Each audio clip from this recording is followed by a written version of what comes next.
Erased Destiny. Chapter 4. Camping in the Swamps. Even before dawn, Merigold had dragged herself out of bed. It was rather difficult because, with every passing day, she was sleeping less and less. Careful not to nudge her father, she woke her mother, and together they sat down to an early breakfast. Abella was more than happy because finally she got an opportunity to talk to her older daughter. I need an outfit for horse riding. Could you prepare it for me? Sooner the better. Can you ride a horse? Abella was so surprised that she forgot what she wanted to talk about. Not yet. I'm going to learn today. I have to go to the wetlands to get ingredients and it would take me 7 days on foot. Don't you want your father to go with you? You know, some exercise will do him only good. Merigold nodded slowly.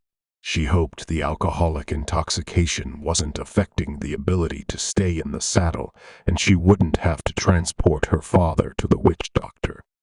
I will sew you a robe similar to those of the mages. The skirt is slit on both sides almost to the hips, so it doesn't restrict movement. If you lace it up, you will have a regular gown. You can also tie the strings of each part separately and you get something like trousers. Wear a tunic and stockings underneath so you don't get cold. Great, thank you. I'll be back for lunch. Wait a moment, please. I need to measure you. I think you grew up a bit lastly. Yes, stay still, please. Will you rent a horse in Sintra? I think so. Amanda gave me money to pay for a mount. Abella gathered her thoughts. She wanted to discuss Merigold's late home returns, her perspectives regarding getting married, and many other topics, but her daughter was in a hurry. As always. Who will teach you horse riding? Jargon, perhaps? He has asked about you few days ago. I have met him yesterday. Oh, I forgot my bags. If he drops them here, please put them in my room. Tolpes agreed to teach me. Tolpes, did you talk to him? Do you need to pay him for those lessons? We agreed to meet today early in the morning, so I need to go, Mum. I won't pay him. I help Lena with Nico from time to time, do shopping for them, such small favors. That is why sometimes I return a bit later than I should have. But Nico is so funny that it is difficult to say goodbye to him. Abella wished good luck to her daughter.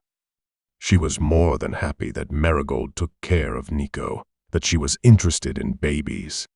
Abella feared that Merigold didn't think about starting a family at all.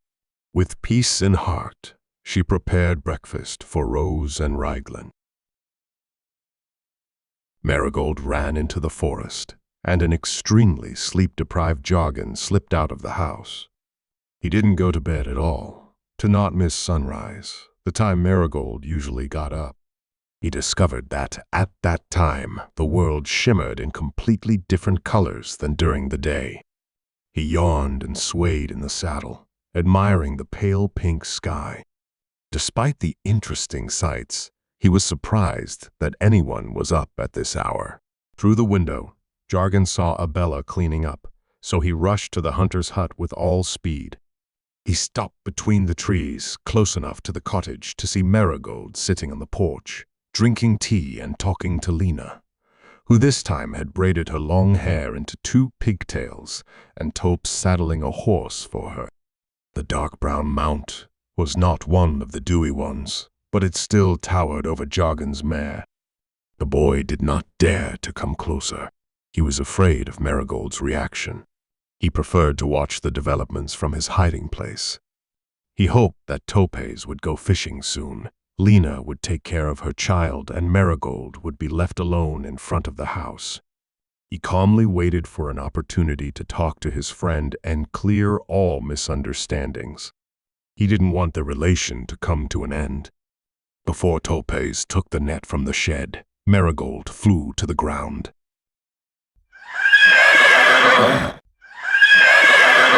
The stallion danced around her as if trying to put out the burning grass, and the girl tried to grab his bridle.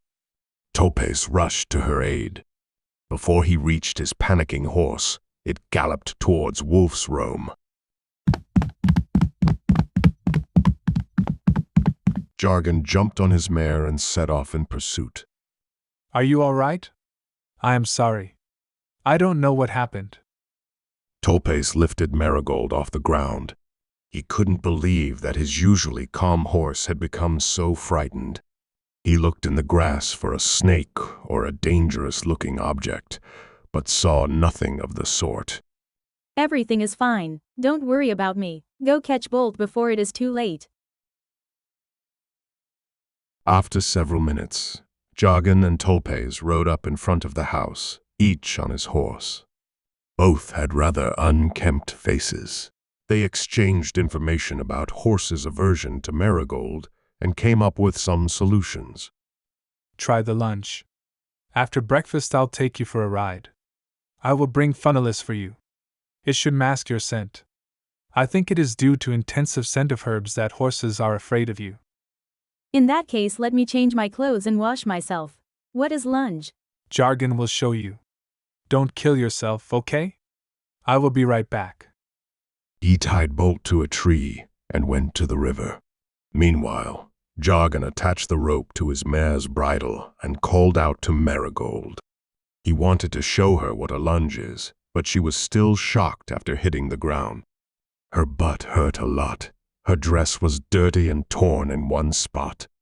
Lena brought her one of her short dresses, which was too big for Merigold, but still quite comfortable to wear. Merigold sniffed her dress.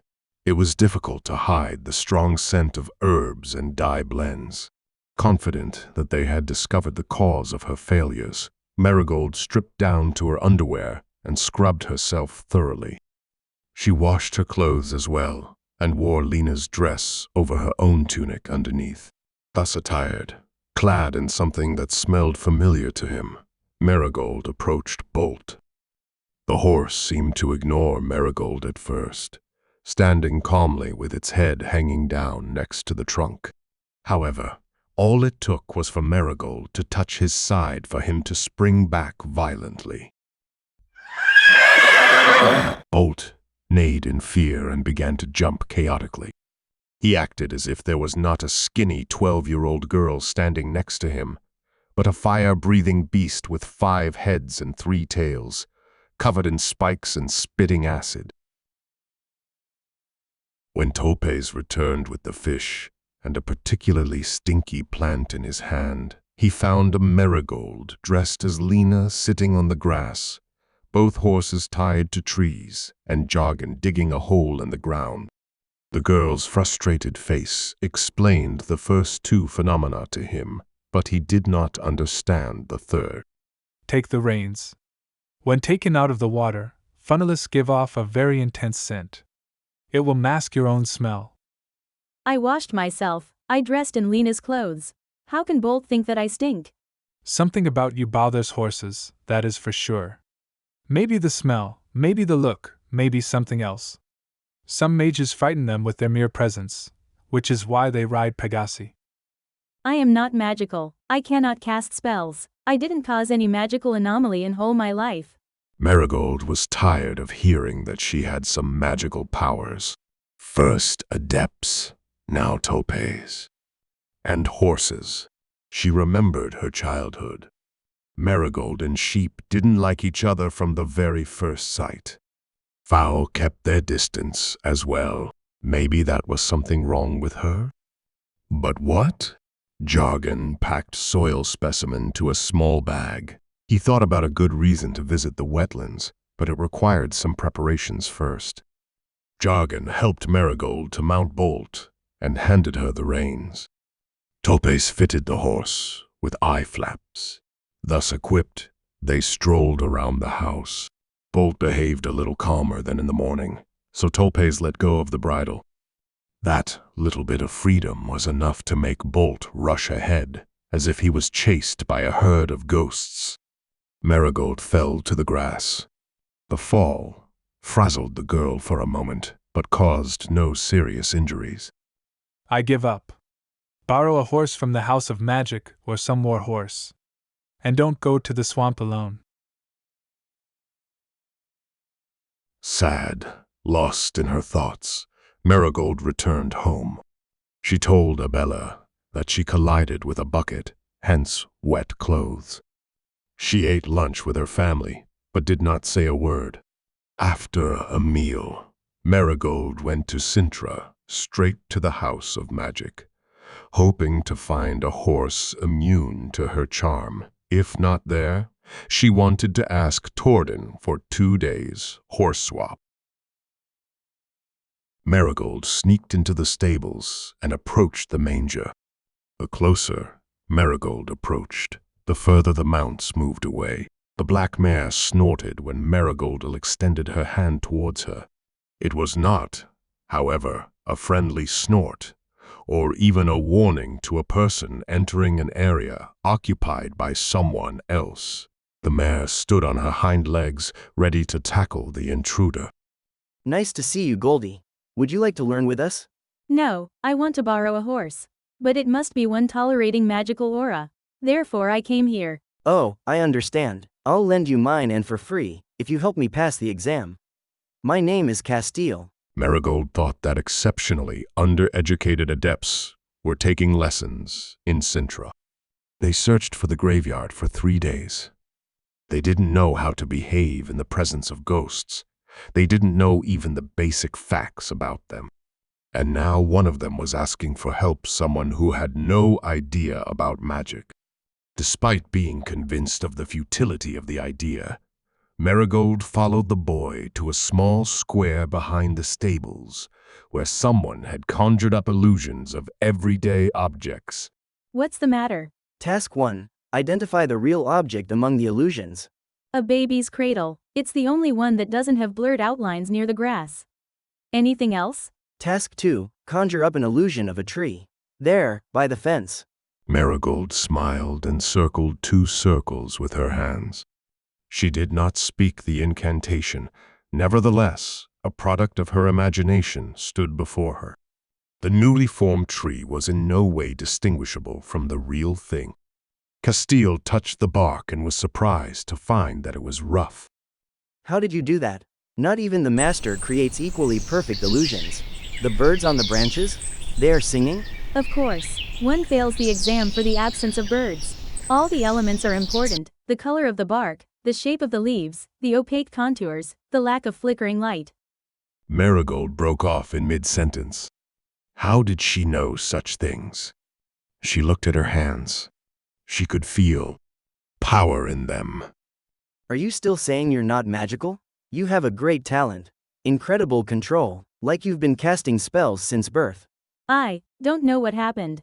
Sure, however, if you would like to study with us, you have just been accepted.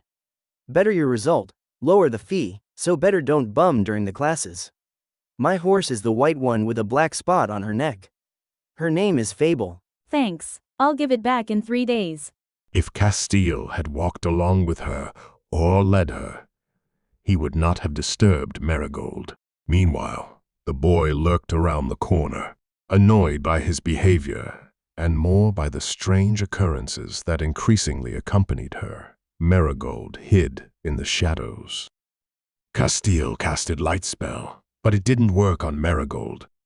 Merigold smiled and, still invisible, continued her search for Fable. She found the mare among the horses, eating hay. She had no idea how to saddle a horse, so she threw the first off the rack blanket over her back. Can you ride a horse? Yes. I mean no, not on such horse. What kind of horse did you ride on? A pony? The kind with silver eyes that see in the dark and wings. A black Pegasus that I kept in an amulet. I've dreamt about him several times. I miss him. He was bigger than your horse, but I didn't need a saddle to stay on his back. And he didn't jump away from me like the horses here. He could catch fish, and he didn't eat hay but meat.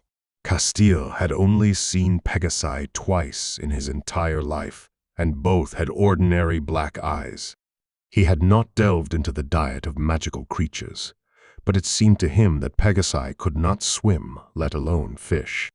He couldn't believe that a girl, not even an adept, had her own Pegasus and lost it. Fable tolerates me, so she should tolerate you as well. I saddle her up, okay? I hope you'll ride with someone who can take care of a horse. I'll just ride by myself to my village only, and there my father helps me out. The road is straight and well maintained. I promise to ride slowly and carefully. Merigold was not surprised by Fable's vicious behavior. Not only she didn't allow Merigold to come closer than 3 steps away, she tried to kick the girl with her front legs. Only under the spell of animal control Fable calmed down a bit, but still not enough for Merigold to mount her. Mounts react badly to the aura of death, and yours is exceptionally strong. Wasn't your Pegasus called Artes? Yes, that is his name. Do you know where he is? At the Crystal Palace, of course, waiting for your return? Merigold nodded slowly. She had never been to the Crystal Palace. Castile bowed to the master and stood behind Fable so as not to disturb the unusual conversation.